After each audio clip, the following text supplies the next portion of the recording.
Little over halfway through our last qualifier before the semifinals. This is the last chance for these players to qualify. As we can see, quite a horizontal split here. Good news is for the southern teams, they will not have to travel very far. I'm curious to see how the contestations might change up as Malibuca and Murstache right off the rip, 50-50 for the chest. And Turtle is actually going to be the one securing that shotgun first. Murstache has been taken out. Malibuca now left as a solo. Yeah, just a huge switch up. Everybody realized, you know, their position on the leaderboard. This is the second half of the day, and I thought I saw Noms go down in an earlier game to Murstache or Malibuca. So this isn't the first time they've contested at Redline Rig, and they're leaving Grim Gates to try to make this happen. As Malibuca by himself. Here's somebody coming up, tries to make the play. Only 54 damage. As Nam zips up and takes him out and takes out the Major 1 champs. He even hit him with an emote. That's Salt and boom. That's fighting terms right there, Jacob. We're gonna have some interesting last matches of the day over at Redline Rig, but the battles aren't done yet. Sky and Scroll, so much momentum in the initial matches, but they ended up going down with, I believe, 0 points in Pleasant Piazza in the most recent match. So they've held on to a decent spot on the leaderboard. Apologies. However, I don't think they're going to want to afford another 0-point game. Being in third place, they're more than comfortable. However, you know they want that first place finish. They are competitors after all. And they want to do the best they can. But this early game engagement, it's going to be what decides that. For Alex and Rickboard, they're 40 points coming out of 1 game. And we're talking about what these teams need, what placement, about a top 23 finish for Alex and Rickboard. You see them already in 28th place, and it really goes through this. Sky and Scroll, if they want to take this fight, they get that early surge, a couple points, and momentum to start their game. And already it looks like they have a good advantage, the elevation, and they're just kind of knocking out the doors above. And that gives them way more options if they want to disengage, if they want to keep a hold of this position. They got to make that decision quick. There is somebody coming in from the third party. Yeah, we talked about adaption and seeing that the last game, there was an early game fight in the same location that staggered out. The third parties came through and they said, you know, if it happened last match, why isn't it going to happen again? So they're kind of hunting around, waiting to see if an opportunity arises for them to play extra aggressive.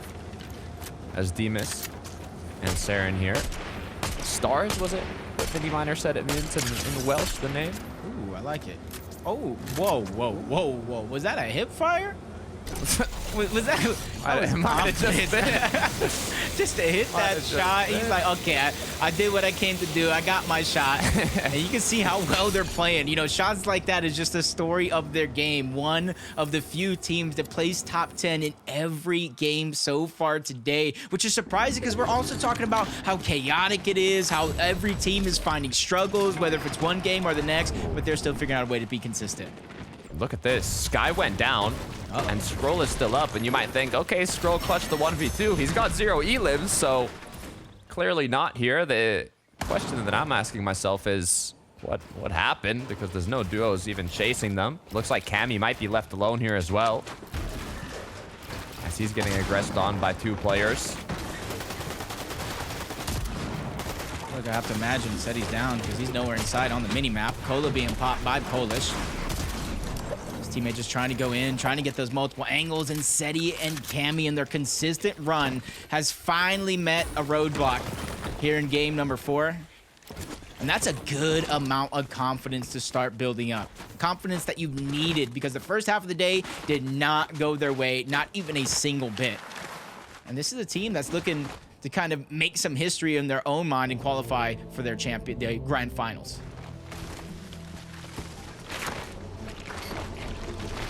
I mean, being in 6th place, they should have good odds here. Yeah.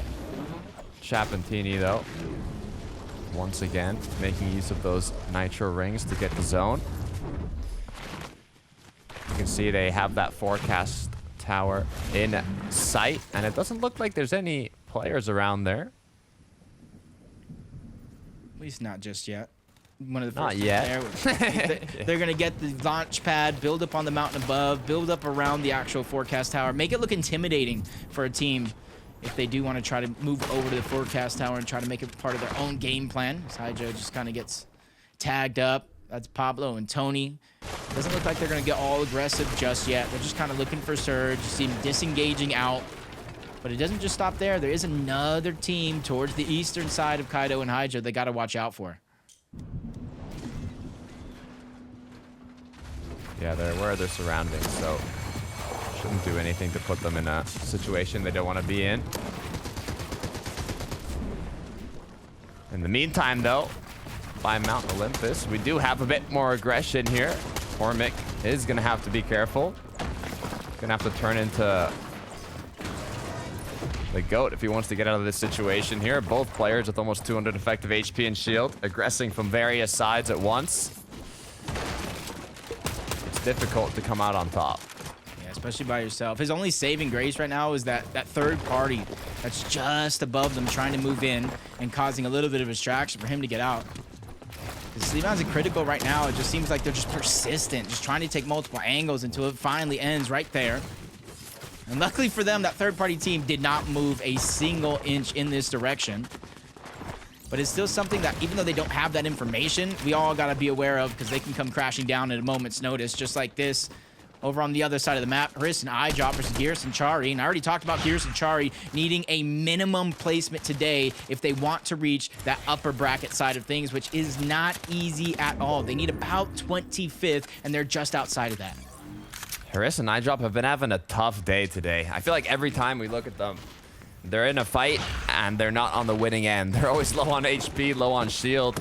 All the loot is being used up in these early to mid-game engagements, and it's not quite going their way, but all it takes is a couple good matches. We've seen how the leaderboard can shift in just one solid match from these players, so hopefully soon enough we'll see that happen. Chap now has lost Teeny. We talked about that forecast tower battle. They were the first ones to make it there, but it seems like the opposing duo that contested them might have been the victors this time around, so Chap is now going to be forced to get a reboot onto Teeny and kind of slowly make their way back into the match. Yeah, even though Chapatini do land towards the Nitro Drome, which is contested, they're a team that you kind of look at the drop map, they're like, okay, this is our Nitro Drome. And then you see little things on the outside. That's the forecast tower. They want that. They want the bunker. They want everything in and around their POI, which sometimes might end up with their demise because they bite off just a little bit more than they can chew. They get separated. And now you kind of see an example of that here again in this game with a chance to try to get the reboot back. But Fanai and Adela half off a fresh win to kind of close out the half in Game 3. They have 99 points, though. Still not necessarily where they want to be in terms of confidence, but they're slowly but surely building that up with that game win.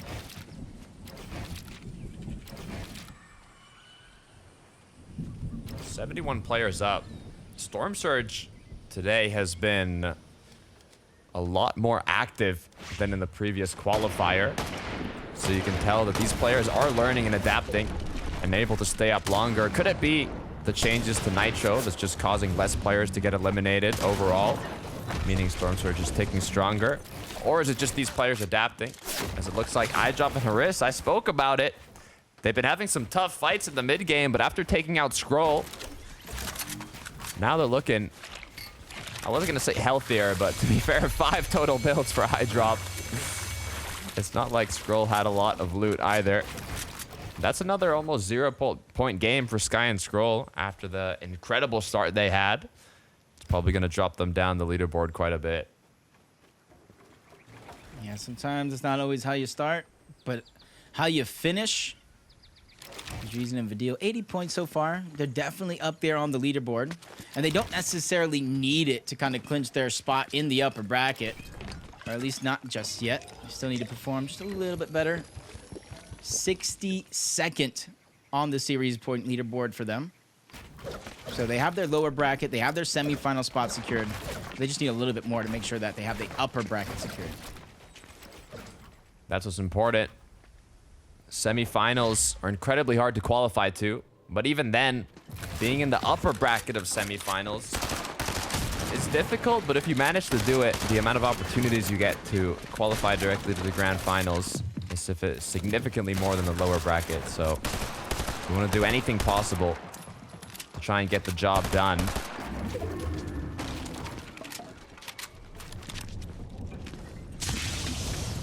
This team here, even though they have their lower bracket spot secured, anything less than a first place means they're going to be stuck in that lower bracket.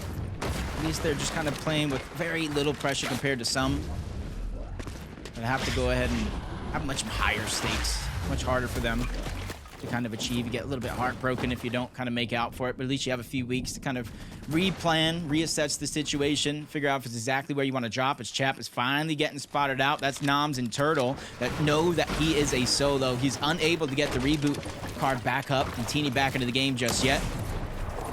So now we really get to see what he's made of. It's a nice shot to be landed by Turtle.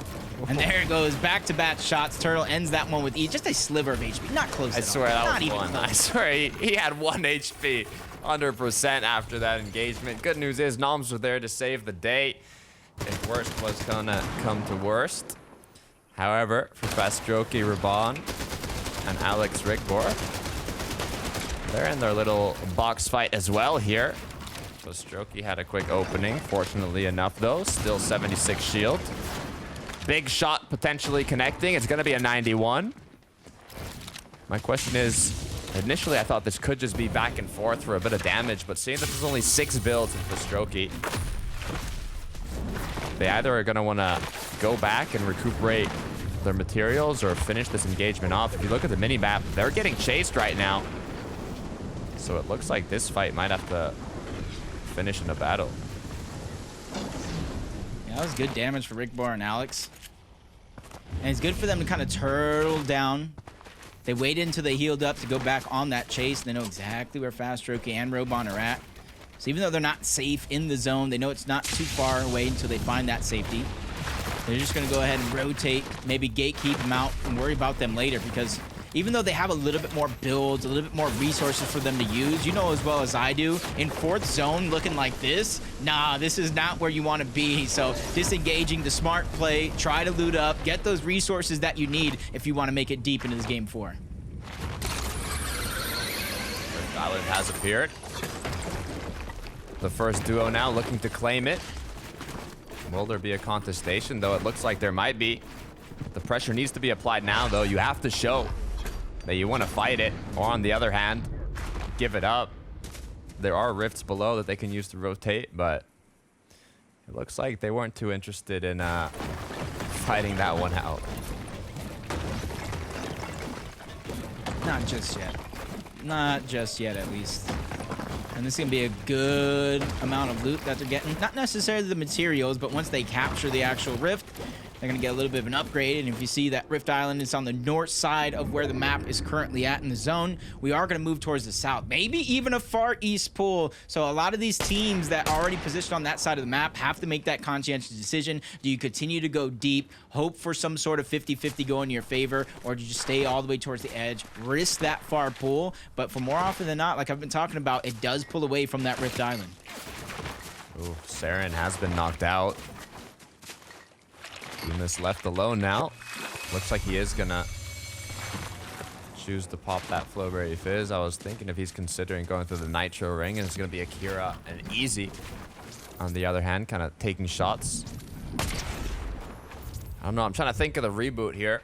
What's the potential? What are the options? There's quite a lot of duos in the surrounding area. Rift Island as well, close by. Any reboot you do is gonna alert the players around you, so it's tough because he's center zone as well. So if he's going to try to go out of zone, he has a far rotation to go. As we tune right back into a fight. As Alex and Rickbor finally get the confidence to push into the zone. They probably got the loot that they wanted. You see a couple more med kits in their inventory, a couple more heals for them to utilize. So now pushing into the zone, even though it wasn't far off to begin with, makes it a little less of a risky play and a little bit more worth it in the end. Because now they get Surge because the early game fight, remember, it disengaged this time around, so they weren't able to get it there. And they need that 25th place, at least, to end the day on 25th. See a quick replay of how they were able to take out Raban. Nice little side jump. Cringe and Volko taking a little campfire break. Nice little camping trip during FNCS. In terms of the rotation, they are on the east side of the zone here. No eliminations on the board, so I'm not sure how much damage they've done throughout this match, but they are on the side of the zone where there's not going to be as much contestation. So if they do want to find those tags, they might have to take the reveal reason route and play a bit more aggressive, as now 2 elims have been racked up. That was a good find for them. Especially they knew Fast Rokies is so low. They probably saw him rotating away when Robon went down a little bit to the northwest of where they're currently at. Clean that one up, and you see there's a lot of open space for Verdeal and Reason. Just a few teams trickled in and around that area that they have to worry about, but it's not going to be too much trouble for them because they already got their plan out right, waiting to gather together. Use that nitro to go ahead and not have to use one of their splashes. 493 above, and 4 eliminations as well for the silly duo. This is looking like a potentially very strong game for this team. Let's see where they decide to base up here as they continue to recycle these nitros.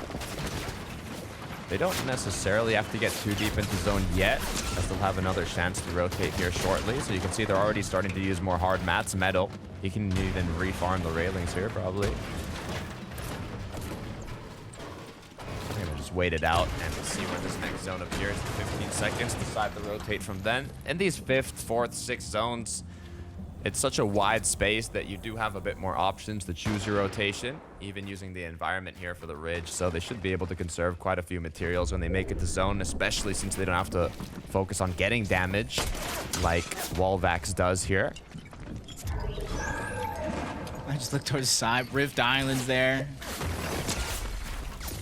We want to just put a ramp. There's a lot of players just elevating sky bases of their own, so this is such a risky play and doesn't recuperate enough shields, and he goes down. Zarby wasn't even able to get the revive because, like I mentioned earlier in the day, you don't get knocked, you don't get dropped, you go all the way out, and Pizosfi just hears that, takes advantage, probably saw the first teammate drop, and now they solidify that second elimination, 500 damage above the threshold, and a huge refresh on materials and resources. 4 opposing teams in the area. So the good news is they finished that quickly, and also everybody has to rotate now, so the shots will be getting taken now from these teams that are trying to make it zone. Trulex Hijoe choosing to go dead center here in the 6th zone to maximize their chances for 7th here, almost guaranteeing them not a far rotate, if any rotate at all. It's important for Trulex and Hijoe because they weren't just a team that could be at the Global Championship. They won 2 different games in the finals and really made it matter to get the placing that they did. You're seeing the struggles still continue. So many players in the lobby right now, Lunex and Monier included, below on Surge, 265. That's more than just a single elimination. So even if they take down Dela, it's not enough, but things come swinging. Fanayan out of nowhere, surviving with 4 HP, easing the pressure just a little bit. But in comes Akira and Easy. They steal away that elimination, but Fanayan and Dela, they do not care. All they care is they have survived this. What are we watching right now? Is this the new reload mode? Chaos, I think we got the wrong mode. This is FNCS Reload.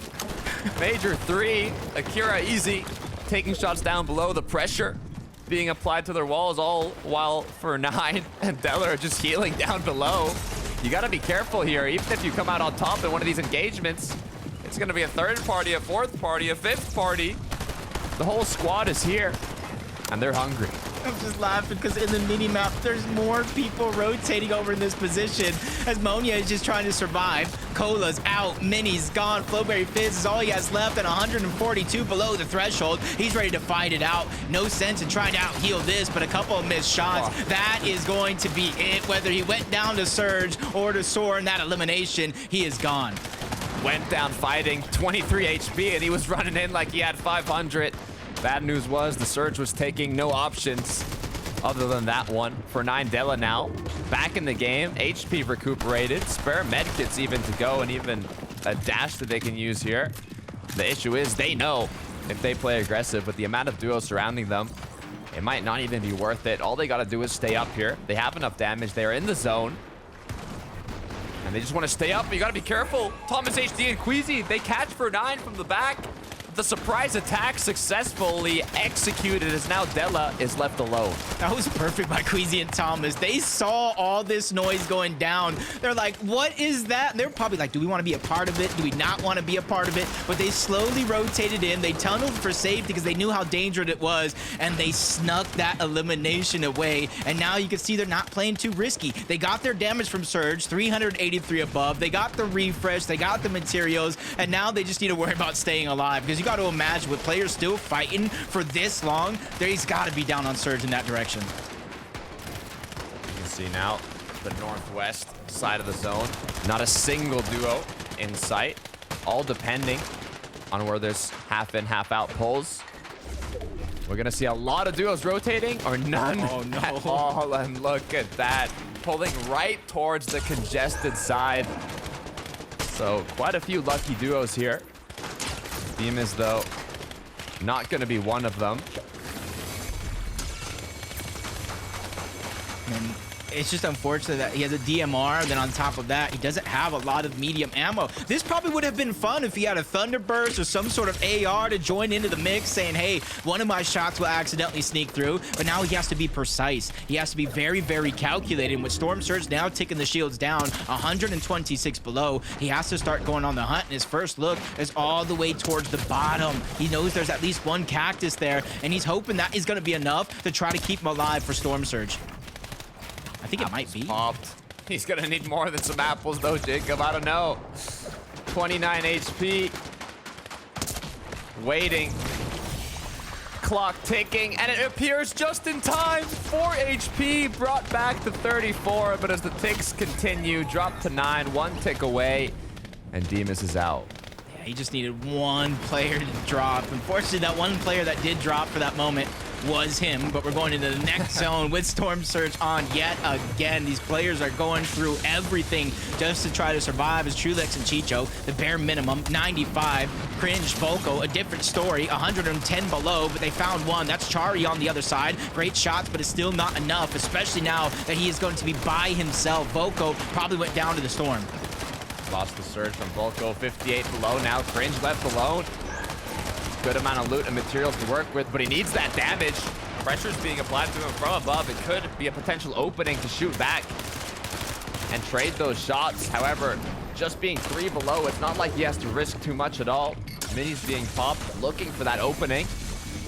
Currently, the leader of players that are up right now in 4th place. Both 2nd and 3rd have gone down. Nitro is going to get popped now. Rotate comes through. Nice little shot connecting. It's going to put him above, but he's been cracked now. 73 HP and no more shields to recuperate. Yeah, instantly falls below the threshold. There's 9 players. 9 players that need to go down. Out healing this is not going to be an option for Cringe. Maybe he's just trying to survive for a couple extra placement points, but Emil Seb, they again have the high ground late into the game, but Night Zone, it might be a little too early. Hopefully they're not too comfortable at this stage. Emil annihilating the lobby with 6 eliminations already, looking to take out Vadil as well. Just a couple more shots needed to connect. They're playing quite close to 2nd height here, but they're doing a good job applying that pressure, making sure that they know that eyes are on them. They do not want to let anybody retake their height here. Staying connected, staying calm as Vadil's gone down. Yeah, as Drew took him down, but Alex, Rickbor, they're making magic happen with these games here. Top 16. They got 9th in that last game where most of their points came from. Snazy, Podesai. We talked about their storyline. Type 11 is needed here on the day if they want the upper bracket, and the struggles continue. They're above on Surge, but shots coming in from every which way. But luckily, they found seconds, valuable seconds here to stagger. Pop the floppers, 1 mini. That's going to have to do it because Snazy needs to keep moving forward. 90 points now. 94 was top 11 going into this match, so they're getting closer and closer to securing that qualification to the upper bracket. This game is crucial for them as the silly duo is still on high ground, both looking healthy. Low ground, though, it's going to be dangerous in these next zones. Yeah, and you don't want to go down there. There might be some shields, but that is a one-way trip to not being able to get out. Flowberry Fizz, Nitro Splash, the zone now pushing him in, but the med kit comes out. They know in order to get a couple more placement points to at least get half in the game so far, they're going to have to stagger themselves, and the only way to do that is with a med kit. Now left alone. Seth has gone down. Going to be forced to drop. Just 3 builds left. It's all wood as well. as his duo partner drops a couple more. Now going to be forced to the backside of the zone and play it slow, secure as much placement as possible, but it looks like a high ground retake might be coming through from Turtle and his duo. Yep. Waiting for that perfect moment. Like I said, 10th zone might be a little too early, but Emil still running wild towards the backside of the zone. Finally gets a foot in. No more taking that HP damage. You're going to need it to survive. Even if you only have that Flowberry Fizz, that's going to get you up to 1 HP, but it's still one shot. Snoz goes down. Dandir's trying to stay alive. They solidified that high ground positioning, passing over the medkits. They have to start it off early, but just a little too late. They go down. No, Emil as well jumps up and says, high ground's mine again. No, it's not. Gets taken out to zone. Hijoe. Kyto now with another elimination onto Snazy. Both Snazy Podosai have been knocked out now. Could it be enough for top 11 as the low ground battle continues? Yep, 2 duos, 2 solos left in the game. And the duos are both on that low ground. Turtle is hiding straight above the rest, and Tony's just trying to sneak a couple extra placements. The Cola, the Fizz, popping that shields up to tip-top shape for as best it can be as the 2 duos finally clash off. Hijoe gets the first knock. Kyto is there to defend the day, and now they're officially the only duo left alive. Brought to double-digit eliminations, this duo is looking to clean it up. The question is, Turtle's up top on height. Does he have heals? Does he have medkits? Or is he going to be forced to drop down 1 medkit in the inventory? Slight potential for a heal off. Issue is, he pops it early. He has no materials to stay on this height. He might have just popped it too early, Jacob. No, I think he might have. He might have had the only heal in the game. If he was able to save it for heal off, that would have been great. But if you can't make it to that stage, it's almost all for nothing. As Ice versus Turtle, he's scrambling around. Just a few more ticks to the zone. In comes Hijoe, and they steal the game away yet again. The strong duo on the low ground switch things up, not needing that elevation above. Hijoe, Kyto, 12 eliminations and the win to close it out. I thought for a second Turtle might have been able to clutch it up. The issue was no materials. He didn't have a lot of options to play off the heal game. The other solo was battling him as well, and it looks like Chemistry came out on top as the only duo that was up, secured the VR. Yeah, just unfortunate the way that one played out, because right here, the 2 duos, the only 2 strong members clashed. They went against each other. Ice was down there chopping Turtle like you were talking about, forces him to make a decision. It was the one that he's going to regret, and then Hijoe and Kyto, smooth sailing on the low ground. Very few people they even turned up against other than that duo, and now they have won the game. And that's a big game for them, because there's only 2 left after this. Yeah, I mean, not only the 12 eliminations, but combined with that VR, I'm curious to see how much that bumps them up the leaderboard. But even for Turtle, that was a solid game. Top 3 finish is a good amount of placement. So we're going to head to a break, and when we're back, we'll check out that leaderboard. See you soon.